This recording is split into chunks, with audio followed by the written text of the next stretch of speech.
Africa being the second largest continent in the world, with over 54 countries of different governments and policies, well known for its wealth in natural resources, Great Lakes, and amazing large forests, which are evergreen in most parts throughout the year, and also good climate makes it a superpower country if it merges to be one.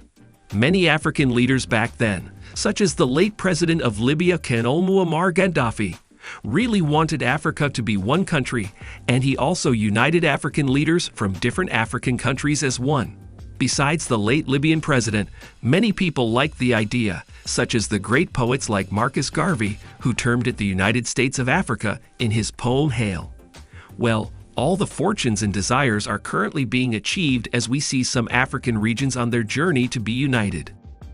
Arusha is a city in Tanzania, a country in the eastern part of Africa, which was set to be the headquarters of the East African Community, an organization that wants to manifest itself into the world's newest and Africa's first great power, the East African Federation.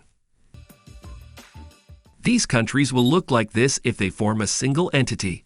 On seeing the map, the country will cover a large part of land, and it will be the largest and greatest country on the African continent, and also the seventh largest country in the whole world.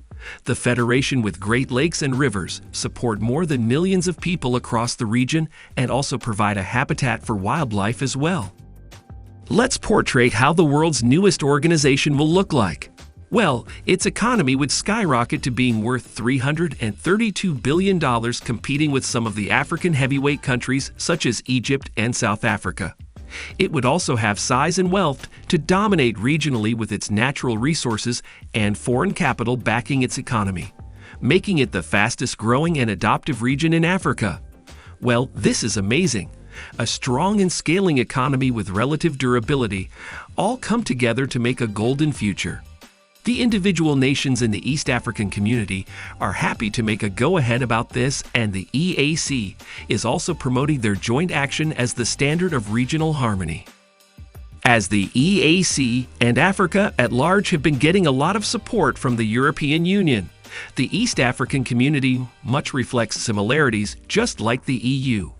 Besides being political federates as it's planning by the end of 2023, the EU has been planning that for many decades. Although the EAC hasn't launched their new joint currency as yet, they have issued a new passport which as of now can only be used within member countries. These are some of the similar aspects of the East African community and the European Union. Both have free movement and trade between citizens, and the EAC is working towards a common currency. As Europe is working hand in hand to make these goals more achievable for the EAC, let's look at the other hand, the negatives that might occur in making up the East African Federation. First, politically, the political community has failed to demonstrate democracy of letting go of their centralized power, and this will initially slow down the process if not falling apart before it even comes together.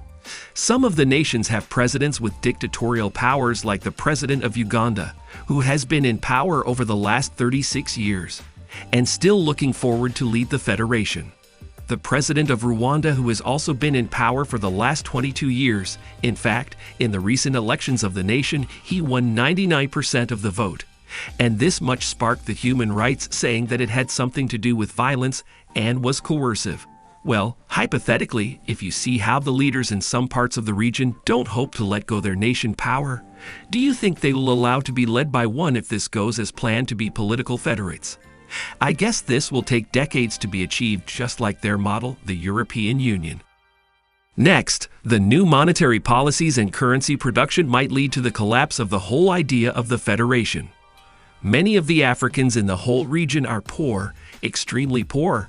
The average GDP per capita is $1,100, which is about $3 per day. The fact that African federations have the tendency of taking on an ethic rather than a territorial character will also affect the process of the federation. This is seen historically in the past as many genocides and ethnic conflicts were many amongst regions of the proposed East African Federation. In addition, the issue of tribalism, which is still a great factor to discuss on, might also stop further unity if taken as a minor issue. If you look at the region, it is covered with great established tribes compared to other regions of Africa. So if the federation is to go as planned, I guess they shouldn't take the tribal policies of governance for granted in order to avoid conflicts amongst the newly federation. According to George Aati, a Ghanaian political economist, believes African problems need African solutions. He says rather than looking to institutions like the European Union, Africans need to decide their own destiny. He says that the reason as to why Africa is yet to stabilize is due to political elites that are trying to create systems like the European Union, but without knowing anything about their institutional policies. He says that Africa shouldn't try to be like the EU, as they have completely different fundamentals. African leaders do little for the well-being of their people, yet they request for a lot of money from the EU investment institutions, but instead fill their own pockets in what he terms as failure of the modern sector. Murderous dictators. They cause all the world's worst problems, all the collapsed states, devastated economies.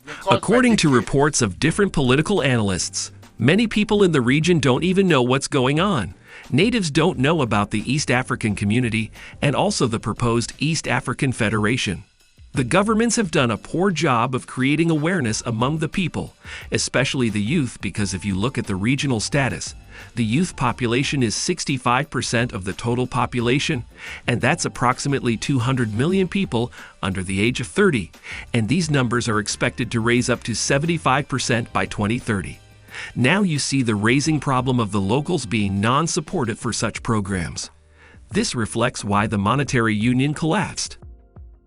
Unlike the Europeans who welcomed the EU and united economies for so many profitable preferences, the Africans' model is more based around local and private sectors that just benefit the community, not nationwide. Well, that's it for this video. Share your thoughts and observations in the comments below. See you in the next one.